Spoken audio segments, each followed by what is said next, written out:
आज हम लोग पुनः जुड़े हैं। आज हम लोग का 12th क्लास का ऑब्जेक्टिव जो है वो पोल साइंस का है, पहले लेसन का ऑब्जेक्टिव है।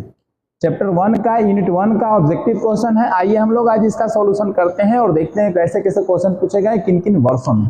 तो पहले क्वेश्चन के रूप में आते हैं, तो कह रहा है कि भारत में किस राष्ट्रपति ने मतलब किस राष्ट्रपति को मिसाइल मैन का संज्ञा दिया गया है, यानी कौन ऐसे राष्ट्रपति थे भारत के जिन्हें मिसाइल मैन के नाम से जाना जाता था। तो आपके एपीजे अब्दुल कलाम हैं। कौन है? एपीजे अब्दुल कलाम, जो कि पूर्व राष्ट्रपति थे जिन्हें मिसाइल मैन के नाम से जाना जाता है। परमाणु बम बनाने में भी इनका बहुत बड़ा सहयोग है। आप एक परमाणु सिनेमा है जॉन इब्राहिम का, आप देख सकते हैं, उसमें इनका भी रोल उसमें दिखाया गया है। भले वहां पे काल्पनिक पात्र हैं, दूसरे पात्र हैं लोग, दूसरे वहां अभी मतलब एक्टर्स लोग हैं, लेकिन इनका रोल दिखाया गया है। फिर राष्ट्रपति पद के लिए उम्मीदवार के लिए क्या आवश्यक नहीं है, यानी कोई व्यक्ति अगर राष्ट्रपति बनना चाहता है तो क्या नहीं उसके पास होना चाहिए, तो कम से कम स्नातक की डिग्री होनी चाहिए। यानी क्या आवश्यक नहीं है, तो स्नातक की डिग्री आवश्यक नहीं है। भारत का नागरिक होना चाहिए, बहुत जरूरी है, चाहिए ही चाहिए। न्यूनतम उम्र होनी चाहिए 35 साल। 35 साल से कम वाला व्यक्ति कोई भी राष्ट्रपति नहीं बन सकता है। लेकिन ये जरूरी नहीं है कि वो स्नातक का मतलब होता है बीए। क्या होता है? बीए, ग्रेजुएशन की डिग्री हो या ना हो, वो कोई नेसेसरी चीज नहीं है। अगले प्रश्न की ओर आते हैं, तो निम्नलिखित में से कौन सा राज्य, निम्नलिखित में से कौन सा राज्य का सबसे महत्वपूर्ण तत्व है, यानी एक राज्य के लिए होनी चाहिए, तो क्या होनी चाहिए? संप्रभुता होनी चाहिए। तो यानी अपने आप में वो संपन्न हो, ये गुण होने चाहिए उसके अंदर, तब वो जाके क्या कहलाएगा? राज्य। जैसे बिहार अपना राज्य है, यूपी राज्य है, एमपी राज्य है ना, राज्य बहुत सारे राज्य हैं अपने देश में, 28 राज्य हैं और 8 केंद्र शासित प्रदेश हैं। तो राज्यों के लिए संप्रभुता होनी बहुत जरूरी है। फिर कह रहा है कि दल विहीन लोकतंत्र का पक्षधर कौन थे? दल विहीन, जिसका कोई दल न हो, तो इसके पक्षधर जयप्रकाश नारायण थे। क्या थे? कौन थे? जयप्रकाश नारायण, जिन्हें उपनाम दिया गया है लोकमान्य जयप्रकाश नारायण, है ना। इन्हीं के नाम पे पटना का हवाई अड्डा है, इन्हीं के नाम पर पटना का हवाई अड्डा है, जयप्रकाश नारायण हवाई अड्डा।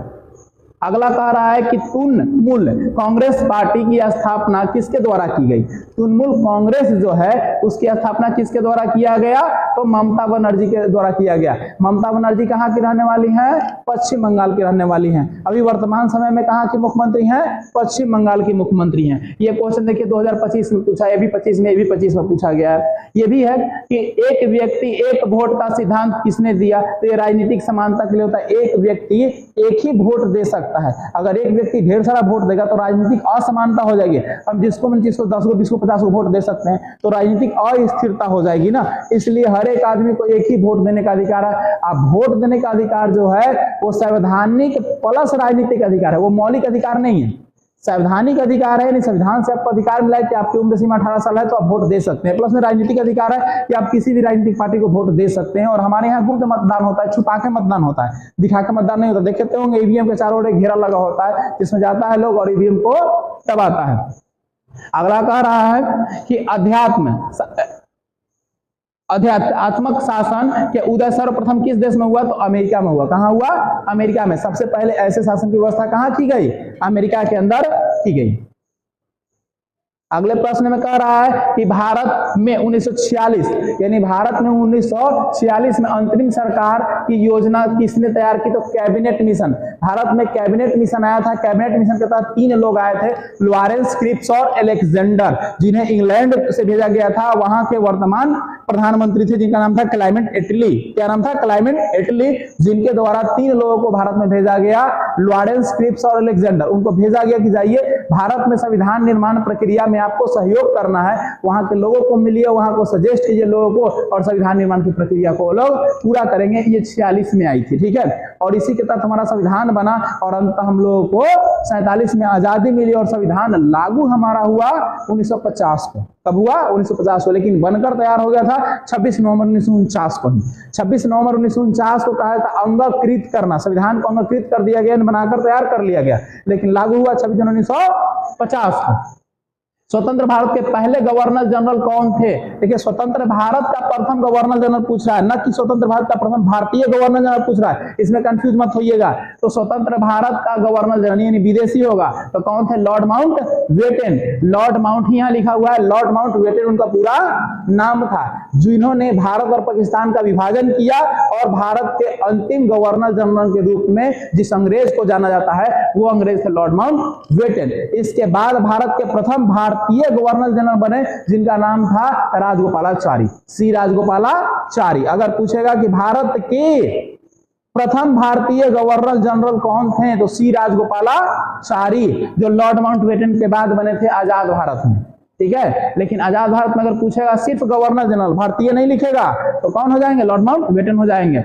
कहा कि भारतीय जनसंघ के संस्थापक कौन थे? तो भारतीय जनसंघ एक पार्टी है जिसके संस्थापक श्यामा प्रसाद मुखर्जी जी थे। कौन थे? श्यामा प्रसाद मुखर्जी जी थे। अब देखिए, ये क्वेश्चन पूछा 14 में, 20 में, 22 में और 23 में, लगातार कई बार ये क्वेश्चन पूछा है।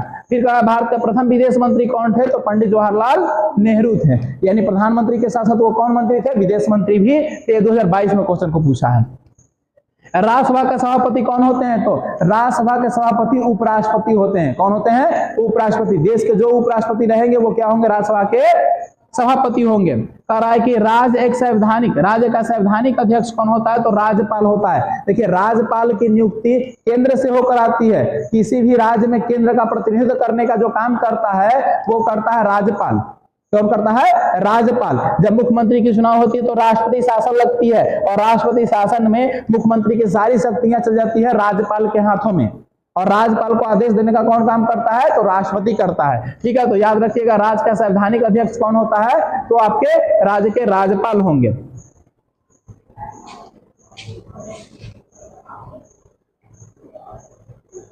अगला प्रश्न कह रहा है कि भारत में किस तरह की दलीय व्यवस्था है? भारत में किस तरह की दलीय व्यवस्था है? तो भारत में बहुदलीय व्यवस्था है। भारत में बहुत सारे दल हैं, आप लोग भी जानते होंगे, बीजेपी, आरजेडी, कांग्रेस, जदयू, आम आदमी पार्टी, हम, लोजपा, बहुत सारे हैं, है कि नहीं है? तो हमारे यहाँ बहुत सारे राजनीतिक दल है, तो बहुत दलीय व्यवस्था है। कुछ राष्ट्रीय पार्टी हैं, कुछ लोकल पार्टी हैं, क्षेत्रीय पार्टी हैं। आप लोग पढ़े होंगे क्षेत्रीय पार्टी और राष्ट्रीय पार्टी। राष्ट्रीय पार्टी में जो 1 से 2 से 3 से अधिक राज्यों में रहे, 2-3 से अधिक राज्यों में रहे और उसने वहां पे अपना सीट हासिल किया है। और क्षेत्रीय पार्टी का मतलब होता है लोकल पार्टी, जो सिर्फ एक राज्य तक सीमित है, 1-2 सीट में निपट गया।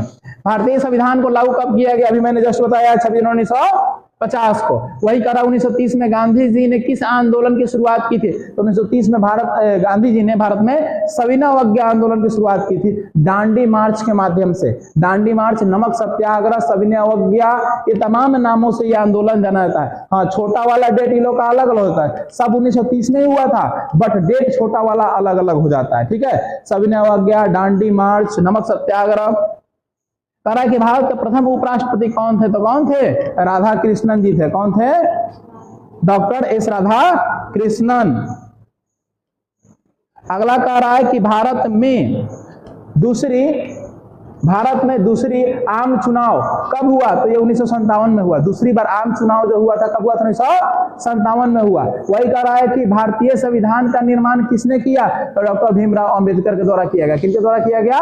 डॉक्टर भीमराव अंबेडकर के द्वारा किया गया। वही मुस्लिम लीग की स्थापना कब हुई? तो 1906 में मुसलमान लोगों का एक अलग पार्टी का गठन हुआ जिसका नाम हुआ मुस्लिम लीग। सलीमुल्लाह खां और आगा खां दोनों ने इसकी स्थापना की थी। अब कह रहा है कि 1985 में किस राजनीतिक दल की स्थापना की गई? तो 1885 बाबू, 1885 में भारतीय राष्ट्रीय कांग्रेस, आज जो कांग्रेस पार्टी है ना, उस पार्टी की स्थापना हुई थी 1885 में। और इसमें बहुत सारे नियम बनाए गए थे। 2 प्रमुख नियम था कि इस पार्टी का जहां पे मीटिंग होगा वहां के लोकल आदमी इसका अध्यक्ष नहीं होगा, जो लोकल आदमी होगा उसका अध्यक्ष नहीं होगा। और दूसरा नियम बनाया गया कि जब देश आजाद हो जाएगा तो इस पार्टी को नष्ट कर दिया जाएगा, लेकिन ऐसा नहीं हुआ, पार्टी को नष्ट नहीं किया गया। आज भी कांग्रेस पार्टी चल रही है।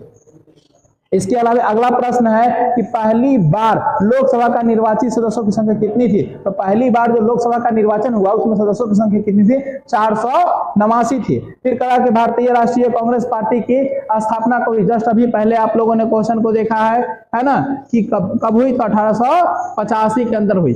अब कह रहा है कि ए ओ ह्यूम नामक अंग्रेज ने किस राजनीतिक दल की स्थापना की? कांग्रेस पार्टी। अंग्रेज को आगे इसलिए किया गया क्योंकि अगर किसी भारतीय को आगे कर करके अगर इसकी स्थापना की जाती तो अंग्रेज क्या कर देता? इसको रोक देता। क्या करता? रोक देता।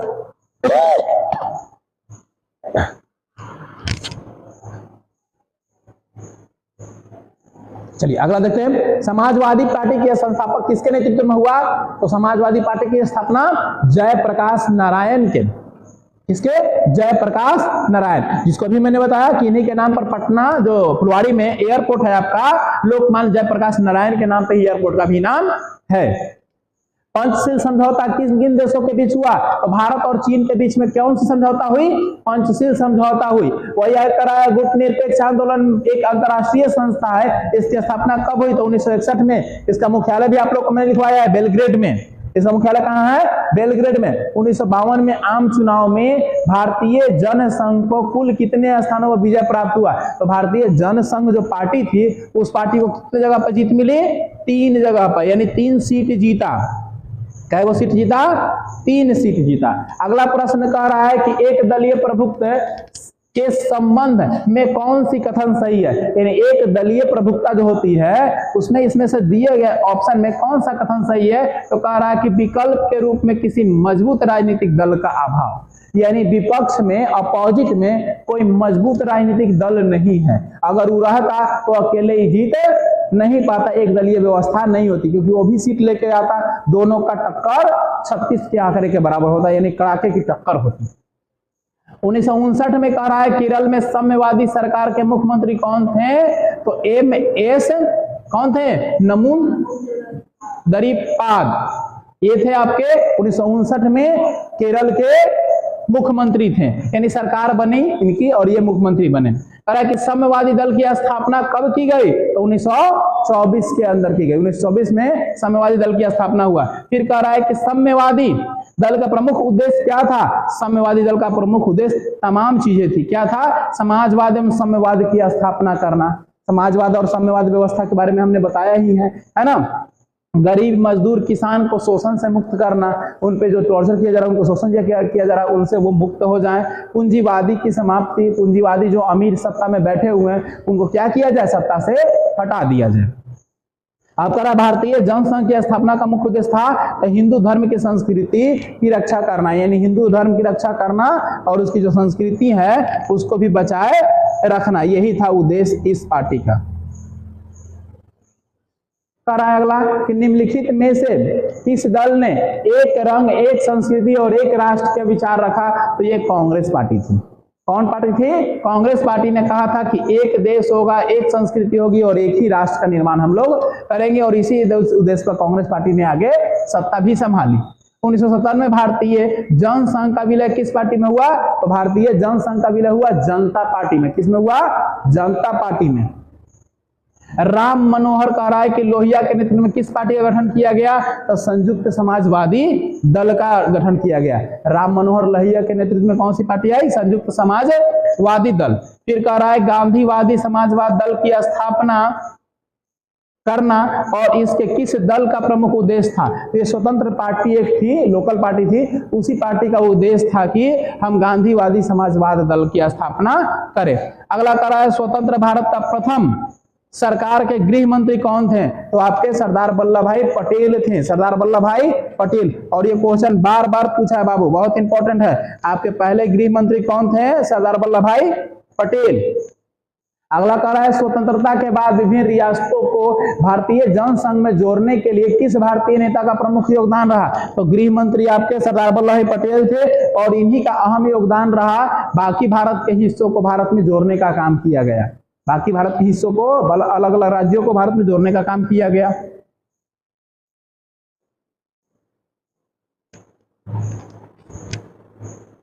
उन्नीस सौ 51 में कह रहा है कि 1951 में आचार्य कृपलानी कांग्रेस से अलग होकर किस पार्टी की स्थापना की? जब भी कृपलानी थी, आचार्य कृपलानी, उसको कहा गया है कांग्रेस से हटकर एक नया पार्टी गठन की, जिस पार्टी का नाम है किसान मजदूर प्रजा पार्टी। क्या नाम था? किसान मजदूर प्रजा पार्टी। कह रहा है कि संस्थागत क्रांतिकारी दल किस देश की राजनीतिक दल थी? तो ये मैक्सिको की है, मैक्सिको एक देश है, वहां की राजनीतिक पार्टी है। फिर कहा भारत में द्वितीय आम चुनाव किस राज्य की कांग्रेस पार्टी को पराजित करना पड़ा और वहां के समाजवादियों की सरकार बनाई? तो केरल राज्य में ऐसा हुआ था। केरल राज्यों में वहां के जो लोकल पार्टी थी उसको हरा करके समाजवादियों ने अपनी एक सरकार बना ली थी, क्योंकि केरल में बहुत ज्यादा शिक्षित लोग होते थे और वो लोग बार बार तख्ता पलट करते हैं, नए नए सरकार बुलाते हैं ताकि वो अच्छे से काम करे। 1960 के दशक में कांग्रेस पार्टी के लिए खतरनाक दशक माना जाता है। और पीछे दिए गए प्रमुख कारणों में से कौन सा, किस कारण से? तो कह रहा है कि सब कारण था। चीन का आक्रमण हुआ था 1962 ईस्वी में। 1962 में क्या हुआ था? चीन का आक्रमण हुआ था। बढ़ती गरीबी और बेरोजगारी, गरीबी बहुत बढ़ रही थी, बेरोजगारी बहुत बढ़ रही थी, सांप्रदायिकता बढ़ रहा था, क्षेत्रीय विभाजन की समस्याएं थी। और यही कारण था कि क्या हुआ, कांग्रेस पार्टी को बहुत बड़ी खतरनाक दशक झेलनी पड़ी।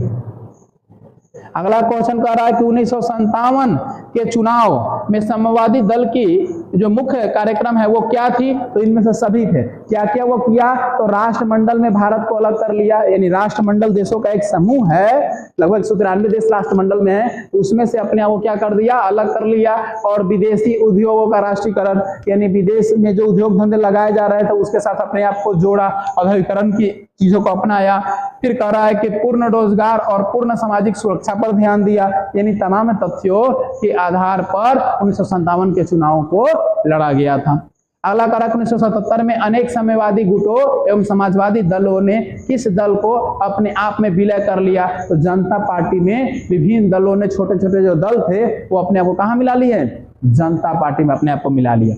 गुट निरपेक्ष का अर्थ क्या होता है? गुट निरपेक्ष का अर्थ होता है विश्व के किसी भी गुट में शामिल न होकर एक अपना स्टैंड अलग बनाना।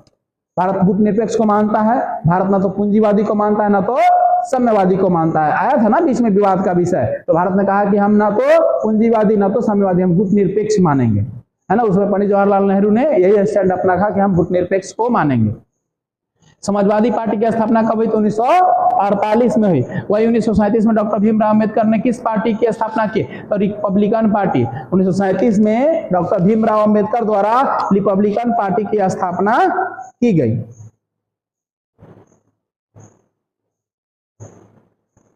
अगला कह रहा है कि 1939 में सुभाष चंद्र बोस के नेतृत्व में किस पार्टी की स्थापना की गई? तो इन्होंने फॉरवर्ड ब्लॉक नामक एक पार्टी की स्थापना की थी सुभाष चंद्र बोस ने। 1959 में स्थापित स्वतंत्र पार्टी के संस्थापक निम्नलिखित में से कौन थे? तो राजगोपालाचारी थे। कौन थे? राजगोपालाचारी, 1959 में। अगला कह रहा है कि गुट निरपेक्ष देशों में से प्रथम शिखर सम्मेलन कहां हुआ था? अभी थोड़ी देर पहले मैंने बताया था बेलग्रेड्स, 1961 में बेलग्रेड में हुआ था। और ये 12 में, 15 में, 19 में और 21 में क्वेश्चन पूछा है। जनता पार्टी, जनसंघ, कांग्रेस, डेमोक्रेसी और संगठन कांग्रेस ने अप्रैल 1977 में विलय करके कौन सी पार्टी बनाई थी? तो ये जनता पार्टी। पहले भी पढ़े हैं कि बहुत सारे पार्टियों का आपस में विलय करके 1977 में कौन सी पार्टी बनाई गई? तो जनता पार्टी बनाई गई। गुट निरपेक्ष की नींव रखने में किस भारतीय नेता का प्रमुख योगदान रहा? तो कौन होगा? अभी मैंने बताया कि गुट निरपेक्ष का स्टैंड किसने रखा था? पंडित जवाहरलाल नेहरू ने। कहा कि ना तो हमें पूंजीवाद चाहिए ना तो हमें साम्यवादी चाहिए, हमें चाहिए तो चाहिए अपना एक अलग शासन। और अलग शासन के रूप में इन्होंने क्या मान लिया? गुट निरपेक्ष। अगला कह रहा है गैर कांग्रेसवाद का नारा किसने दिया? तो वही दिए थे आपके जयप्रकाश नारायण जी दिए थे। भारतीय कम्युनिस्ट पार्टी को किस वर्ष दलों में मतलब बांटा गया? तो 1964 में। स्वतंत्रता प्राप्ति के बाद भारत के सामने कौन कौन सी चुनौतियां थी? तो सभी चुनौतियां थी। राष्ट्रीय एकता को लेकर आपस में विवाद था, आपस में लोग अलग अलग जाति धर्म को लेकर थे, कोई पाकिस्तान जाएगा कोई हिंदुस्तान आएगा, ये सब आपसी विवाद था। गरीबी थी हमारे यहाँ, लोकतांत्रिक व्यवस्था की स्थापना की चुनौती थी, बहुत ज्यादा लोग गरीब थे, बेरोजगार थे, कोई पाकिस्तान से छोड़कर भारत आ गया, कोई भारत से छोड़कर पाकिस्तान चला गया, तो उसके पास कोई रोजगार नहीं था, ना पैसा कौड़ी था, ना धन संपत्ति, ना घर था। तो ये तमाम चुनौतियां थी स्वतंत्रता के बाद भारत के सामने। कांग्रेस के विभाजन के प्रमुख कारण कौन थे? तो उपयुक्त सभी कारण थे। क्या क्या कारण थे? तो लॉर्ड कर्जन की प्रतिकृतियावादी शासन। लॉर्ड कर्जन था कब? 1905 में क्या कर दिया था? कर्जन बंगाल का विभाजन कर दिया था, हिंदू और मुस्लिम को अलग अलग बांट दिया था लॉर्ड कर्जन ने। बंगाल विभाजन के समय गवर्नर जनरल कौन पूछेगा? तो क्या बताना है? Lord Curzon.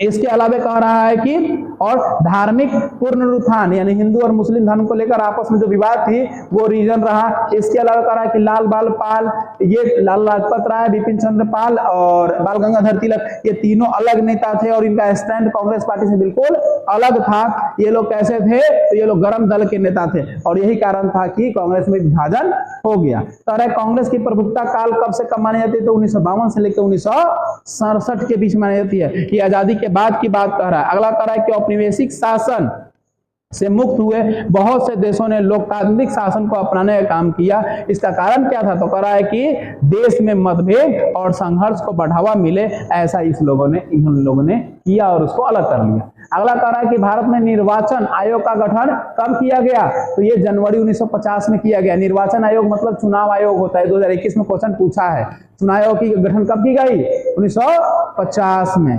किसमें, 1950 में। अगला कह रहा है कि भारत का प्रथम चुनाव आयोग कौन थे, तो सुकुमार सेन थे। कौन थे, सुकुमार सेन। भारत निर्वाचन आयोग का मुख्य कार्य क्या होता है, तो स्वतंत्र और निष्पक्ष चुनाव करना। चुनाव आयोग का काम कौन है, अच्छा से लोगों को वोटिंग करवाना और अच्छे से चुनाव करवा कर और जिसका जीत हो रहा है उसको जीत करवाना। अगला क्वेश्चन है 2020 में पूछा है कि भारत के राष्ट्रपति की स्थिति तुलनात्मक दृष्टि से निम्नलिखित में से किसके समान होता है, तो ब्रिटेन के महारानी के समान। ब्रिटेन के महारानी विक्टोरिया एलिजाबेथ, नाम सुने हैं ना आप लोग, वो लोग ब्रिटेन की महारानी थी। तो भारत में भी जो राष्ट्रपति होते हैं उनका पद होता है ब्रिटेन के महारानी के बराबर। ऑन लेबोरेटरी के शीर्षक पुस्तक कौन थे, तो कौन थे, जे.एस. मिल थे। ये 2020 में क्वेश्चन पूछा है। निम्नलिखित में से कौन से एक राज्य का तत्व नहीं है, तो राजनीतिक दल किसी भी राज्य में जाके खड़ा हो सकता है, किसी भी राज्य में अपना चुनाव जीत सकता है। अलग अलग राज्यों में कांग्रेस पार्टी है तो खाली बिहार में है, सब जगह है। बीजेपी है, सब जगह है। भारत में प्रथम आम चुनाव कब हुआ, 1952। पहले भी क्वेश्चन देख चुके हैं। 12 में, 15 में, 21 में और 23 में क्वेश्चन पूछा है। भारत का प्रथम कानून मंत्री कौन थे, तो भीमराव अंबेडकर थे। कानून का निर्माण यही किए है ना, संविधान का निर्माण किया, तो इसलिए पहला मंत्री यही थे। कौन भारतीय व्यक्ति जो प्रथम गवर्नर जनरल बने, सी राजगोपालाचारी। देखिए प्रथम भारतीय कह दिया है ना, भारतीय व्यक्ति पहले बता ना, सी राजगोपालाचारी हैं। और अंग्रेजी कौन था, माउंटबेटन था। कह रहा है कि चुनाव अंग कोटा निकाल कर मतों की गणना किस प्रणाली के तहत की जाती है, तो अनुपातिक प्रतिनिधि पद्धति कही जाती है। यानी अनुपात निकाला जाता है, एवरेज निकाला जाता है और इस आधार पर उनको बताया जाता है। अब कहा भारत में संविधान कब लागू, मतलब कब लागू हुआ, तो देखिए यहाँ पर भारत में संविधान कब लागू हुआ, इसका आंसर यहाँ मिस्टेक हो गया है, 26 जनवरी 1950 है, जो 19 में भी और 23 में भी क्वेश्चन पूछ रहा है। तो इस तरह से ये ऑब्जेक्टिव जो है इसको बार बार एक दो बार देख लीजिएगा, सारी चीजें कॉन्सेप्ट में आ जाएगी। ये पूरे के पूरे चैप्टर से जितने भी किताब है, चाहे एनसीईआरटी, भारतीय भवन है, सबका निचोड़ निकाल कर दिया गया है। ये सबके लिए इंपॉर्टेंट है, ऐसा नहीं कि सिर्फ 12 क्लास वाले के लिए इंपॉर्टेंट है, जो कंपटीशन में उनके लिए भी तो बहुत ज्यादा इंपॉर्टेंट, बहुत ज्यादा इंपॉर्टेंट है कंपटीशन वाले के लिए। भविष्य में आप कंपटीशन जाना था तो आपके लिए भी इंपॉर्टेंट है, और अभी आपका सिलेबस है तो उसके अकॉर्डिंग तो इंपॉर्टेंट है। ये सब तमाम क्वेश्चन 10th के भी सिलेबस है, 10th वाले बच्चे भी इसको देख सकते हैं। 10th से भी जुड़ा हुआ क्वेश्चन ये है, इसको आप लोग जरूर देखेंगे।